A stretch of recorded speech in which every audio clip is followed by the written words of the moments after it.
болот. Подделка кылса.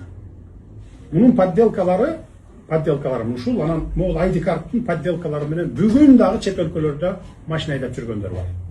Могул ID картты Москвада кошуна өлкөлөр, чет өлкөлөрдүн жарандары колдонуп жүрөт бүгүн дагы.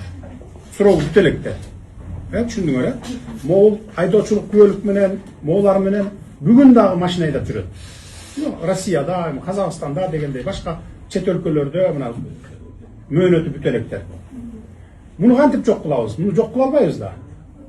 Бая мөөнөтү бүтөлек болсо жүрө берет. Дагы бир 10 жыл жүрөт, туурабы? Ошондуктан биз азыр мына мондай күбөлүктү чыгардык мына. Бул эң акыркы үлгүдөгү дүйнө жүзүндө бир 10дукка кирет десем да болот. Чип ичинде муну мүмкүн эмес жасаганга. Компьютер менен да башка. Только ушу биз өзүбүздөн чыгарат. Мен баягы өнүккөн өлкөлөр, алдыңкы өлкөлөр жасап коюшу мүмкүн эми. Америка, Россия, Кытай сыяктуу баягы дүйнөлүк державалар. Эми мен аны 100% эметемин, бирок алар кылбайт андайды, билесиңер. Ошон үчүн мына эч кандай подделкасы жок. Мына мындан ары ушундай праваларды беребиз. Азыр алмаштырып атканыбыз да ошол праваларды. Эскилердин бүт баарын ушу эски права менен эски ID картты баарын алмаштырып бүтөбүз.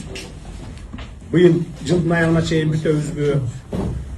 Эмдиги жылы бүтөбүзбү же аркы жылы бүтөбүзбү? Бардыгын бүткөндөн кийин, могунун бардыгын биз жокко чыгарабыз. Могу тех паспорттарды дагы мынакей жасалма.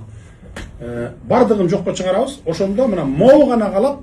Баягы могул эски айдоочулук күбөлүктөр менен айдап жүргөн чет өлкөдө, Америкада болобу, Европада, Россия, Казакстанда, кошуна өлкөлөрдө болобу, бардыгы жокко чыгат да. Суроого бүтөлөк болсо дагы жокко чыгат. Мына ушинтип биз тазаланалы деп атабыз.